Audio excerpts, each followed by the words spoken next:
Motorcycle पे हैं और तरह तरह के बातें कर रहे हैं कि हमें नई दुल्हन चाहिए। तो ऐसी स्थिति में क्या लग रहा है कि क्या वो हाथ में कालिख पोते हुए थे और वो प्रोफेसर साहब के चेहरे को उन्होंने पोत दिया, पूरा कालिख से उनका चेहरा काला हो गया।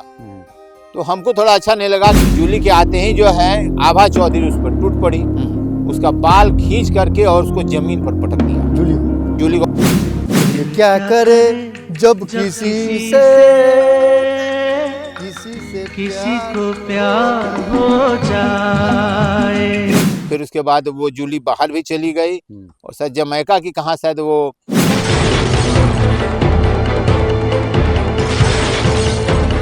नई दुल्हनिया के साथ नई मोटरसाइकिल पर घूम सकते हैं। अगर वो लिखे हैं तो वो सत्य हो सकते हैं, इसमें कहीं दो मत। और बोली कि नहीं, मैं तो इनसे बेपनाह मोहब्बत करती हूँ और मैं इनसे करती रहूंगी। प्रेम अवैध नहीं है मेरी नजर में, इनकी नजर में, और जितने बुद्धिमान होंगे उनकी नजर में। महाराज ये तो परम धर्म है, ये परम धर्म है, अपराध आपकी नजर में होगा।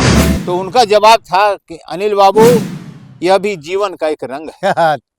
तो हमने कहा कि सर आपने इसको भी आप सकारात्मक लेते हैं, जिसको अगर प्रेम रोग लग जाए तो हमको नहीं लगता कि उसका कोई इलाज है।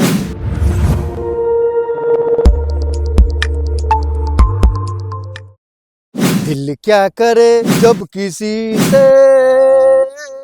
किसी से प्यार हो जाए। नमस्कार, आप देख रहे हैं सोसाइटी। मैं देवेंद्र सिंह लड्डू इस वक्त खुले मंच पर है और पीछे की बकिया गुलाब।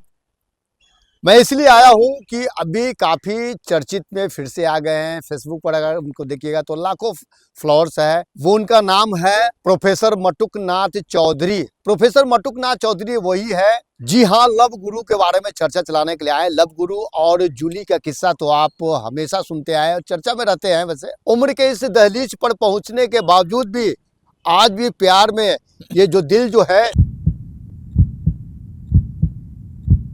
वो धड़कता रहता है। इसी दिल धड़कने के लिए हमारे बीच है वरिष्ठ पत्रकार। आप ये कह सकते हैं कि अनिल कुमार जी ऐसे शख्स जो हैं वो तमाम तरह से जानकारियां इकट्ठा किए थे, अखबारों के सुर्खियां में बने थे। अनिल कुमार जी, लव गुरु मटुकनाथ चौधरी को फिर से चाहिए एक नई दुल्हनिया। हाँ, तो उनके लिए कोई बड़ी चीज नहीं है, क्योंकि वो हमेशा जो मुझे याद है 2006 के 7 जुलाई को हम लोग को सूचना मिली सुबह 8:30 बजे कि मटुकनाथ जी सुल्तानगंज थाना में पकड़े गए हैं। तो हम लोग को भी लगा कि भाई सुल्तानगंज थाना में और एक लड़की के साथ पकड़े गए हैं। तो इस सूचना पर हम लोग गए सुल्तानगंज थाना। तो वहाँ जब गए तो देखा कि वहाँ पर मटुकनाथ जी बैठे हुए हैं एक बेंच पर और बगल में एक युवती बैठी हुई है। तो हम लोग को विश्वास नहीं हुआ कि भाई वो कौन है आखिर। तो हमने जब पूछा तो बताया कि हाँ, हमारा ही नाम मटुकनाथ है और ये बगल में जो बैठी है वो मेरी प्रेमिका जूली है।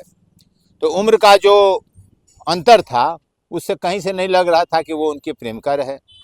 लेकिन जब मैंने प्रोफेसर साहब से पूछा तो उन्होंने स्पष्ट तौर पर कहा कि नहीं, ये हमारी प्रेमिका ही है और इसका नाम जूली है और मैं इसे बेपनाह मोहब्बत करता हूँ। वाह। उसके बाद फिर मैंने जूली से पूछा कि भाई आपको क्या दिखा इस प्रोफेसर साहब में कि जो आप इनसे शादी किए, इनकी खूबसूरती या क्या पर। तो जूली ने कहा कि मैं मोहब्बत में रूप और रंग नहीं देखा जाता है, अगर रूप रंग देखा जाता तो लैला मजनू को क्यों पसंद करती। क्या बात है, क्या बात है। तो उसी तरह से वो लैला और मजनू की कहानी की तरह वो चहक रहे थे थाने में। और जब मुझे ही पूछने में थोड़ा सा शर्म आ रहा था कि भाई मैंने इस तरह की बात जो है ये ऐसा क्यों हुआ, तो उन्होंने बताया कि जूली ने बताया कि नहीं, हम पढ़ते थे प्रोफेसर साहब से, पढ़ते पढ़ते जो हमको प्यार हो गया और प्यार इस कदर परवान चढ़ा कि फिर हम मटुकनाथ जी के शागिर्दी में आ गए और उनके साथ रहने लगे। और उस समय जब फिर अचानक वहां पर रहे तो बाद में उसी दौरान आभा चौधरी आई जो मटुकनाथ की पत्नी थी। अच्छा, तो थाना में? हाँ, थाना में आई और उसके साथ कुछ लड़के भी आए, करीब करीब 1 दर्जन लड़के भी थे। लड़के आए तो वहां पर अचानक वो जो है प्रोफेसर साहब को उल्टा सीधा बोलने लगे। प्रोफेसर साहब को भी पत्नी भी जो है पूरा उल्टा सीधे बोलने लगी और फिर जूली को भी उन्होंने पूरा बड़ा भोला कहा। तो उसके बाद फिर जूली भी उनका प्रतिकार किया और बोली कि नहीं, मैं तो इनसे बेपनाह मोहब्बत करती हूँ और मैं इनसे करती रहूंगी क्या बात, और मैं इनसे शादी करने के लिए तैयार हूँ। एक कालिक पोत दी थी फिर। नहीं, उसके बाद फिर अचानक फिर क्या हुआ कि बातचीत के सिलसिले में बोला कि आप बाहर आइए। तो प्रोफेसर साहब को देखा कि वो चुपचाप जो है बाहर चले आए। उनके पीछे पीछे जूली भी साथ में चली आई। तो जूली के आते ही जो है आभा चौधरी उस पर टूट पड़ी, उसका बाल खींच करके और उसको जमीन पर पटक दिया, जूली को पटक दिया। ये वारदात लगभग 12 साढ़े 12 के आसपास की है। और उसके बाद पटकने के बाद इसी दौरान जो कुछ लड़के थे वो हाथ में कालिक पोते हुए थे और वो प्रोफेसर साहब के चेहरे को उन्होंने पोत दिया, पूरा कालिक से उनका चेहरा काला हो गया। तो हमको थोड़ा अच्छा नहीं लगा कि एक अच्छे हिंदी के प्रोफेसर के मुख पर कालिक पोती जाए, ये थोड़ा हमको अटपटा लगा। तो मैंने प्रोफेसर साहब से कहा कि प्रोफेसर साहब ये बताइए आपके चेहरे पर काला कालिक अच्छा नहीं लग रहा है। तो उनका जवाब था कि अनिल बाबू यह भी जीवन का एक रंग है। तो हमने कहा कि सर आपने इसको भी आप सकारात्मक लेते हैं, तो हमको उनका देख करके लगा कि भाई इनकी गजब की सोच है। तो फिर उसके बाद कालिक पोतने के बाद मीडिया वाले बहुत लोग थे वहाँ पर, सभी चैनल वाले थे, सभी लोगों ने उनका पूरा फोटोग्राफी लिया। बाद फिर हुआ कि भाई बहुत भीड़ बढ़ती गई, अचानक भीड़ बढ़ती गई, युवक भी आ गए और उसके बाद फिर मामला तुल पकड़ा। तो उसके बाद हुआ कि भाई इन लोग दोनों को हटा दिया जाए। तो उसके बाद फिर जूली का जो हमको व्यवहार लगा वो ऐसे लग रहा था जैसे कि नवविवाहिता जोड़ी हो। अच्छा। और जूली एकदम बिल्कुल कह चुकी थी कि मैंने प्रोफेसर साहब को सब कुछ समर्पित कर दिया है और मैं इनके साथ शादी करूंगी, इन्हीं के साथ मैं रहूंगी।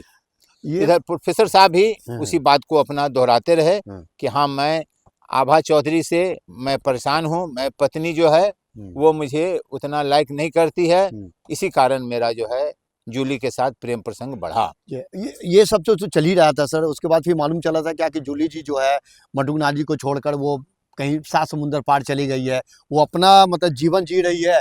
और लेकिन जब इधर का अगर आप फेसबुक पर देखिएगा तो मटुकनाथ चौधरी जी काफ़ी एक्टिव दिख रहे हैं, मोटरसाइकिल पे हैं और तरह तरह के बातें कर रहे हैं कि हमें नई दुल्हनिया चाहिए। तो ऐसी स्थिति में क्या लग रहा है कि क्या उनको नई दुल्हनिया फिर से एक बार जीवन साथी के रूप में कार्य कर सकते हैं? हाँ, मटुकनाथ जी को अगर देखा जाए तो वो प्रेम को प्राथमिकता देते हैं। उनका कहना है कि किसी भी उम्र में प्रेम हो सकता है और प्रेम की कोई उम्र सीमा नहीं होती है और वो किसी से भी कर सकते हैं, ये तो हमें पूरा विश्वास है। और उनका सोचना अलग है। हमने 1982 के अगस्त महीने में प्रेम रोग फिल्म देखा था। जी जी हाँ, गाना तो उसमें एक से एक जो है उसमें ऋषि कपूर के रोल में मटुकनाथ जी आ रहे हैं और जूली जो है वो पद्मिनी कोल्हापुरी के रोल में आ रही हैं। एकदम बिल्कुल लग रहा था जैसे कि हम प्रेम रोग का सीन वहाँ पर मतलब हर कुछ नहीं जाता है, जब प्रेम हो जाता है मैं हूँ प्रेम रोगी। हाँ, प्रेम रोगी वाली गाने जो है वो एकदम बिल्कुल वही गाना जो समझ जाइए कि एकदम बिल्कुल उनको सुख दुख का कोई एहसास नहीं है, वो अपनी धुन में रमे हुए हैं और अपना प्रेम रोग का जो है एकदम बिल्कुल, जैसे प्रेम रोगी को दूसरा कोई चीज उसका इलाज है ही नहीं। जिसको अगर प्रेम रोग लग जाए तो हमको नहीं लगता कि उसका कोई इलाज है। और मटुकनाथ जी प्रेम रोगी के रूप में मैंने चर्चित हुए, उसके बाद लव गुरु के रूप में बहुत चर्चित हुए, कई जगह वो उनको बुलाया भी गया। प्रेम की परिभाषा वो बताते हैं, विद्वान प्रोफेसर हैं हिंदी के और उनकी भाषा में जूली भी अच्छी वक्ता थी और अच्छी ज्ञाता थी और वो भी प्रेम की परिभाषा को पूर्ण रूप से सबको बताती फिरती थी। हम लोग को भी आश्चर्य हुआ कि इतने पढ़े लिखे और इतने शालीनता से इन लोगों ने जो बातें कही रखी वो सचमुच में काबिल तारीफ है। और मटुकनाथ जी एकदम हमें पूरा विश्वास है कि वो उनके लिए कोई बड़ी चीज नहीं है कि ये अगर शादी नई दुल्हनिया से कर लें तो उनके लिए कोई नई चीज नहीं होगी। जैसा कि हमने अपने रिपोर्टिंग के माध्यम से देखा था, वो खबर हमारे दैनिक जागरण अखबार में फ्रंट पेज पर छपी थी और उसको बहुत लोगों ने पढ़ा भी था। और हमें लगता है कि ये इस तरह की मोहब्बत की खबरों को लोग बहुत चाव से पढ़ते हैं, हर एक लोग उसकी चर्चा भी करते हैं। प्रेम है और प्रेम करना चाहिए, उम्र की कोई सीमा नहीं है प्रेम करने के लिए। आप भी प्रेम कर सकते हैं, चाहे उम्र आपका 70 का हो या फिर 55 का हो। उम्र का एक सीमा है, ऐसा कुछ नहीं है, कोई बंधन नहीं है। अनिल कुमार जी वरिष्ठ पत्रकार हैं और तमाम चीज़ों से उनके मटुकनाथ जी, लव गुरु जी के बारे में, चाहे जूली जी के बारे में, उनके परिवार के बारे में अवगत करवाए हैं। और इस उम्र में भी आप नई दुल्हनिया, नई पारी की शुरुआत कर सकते हैं। SSR2 आप देखते रहिए। जय हिंद।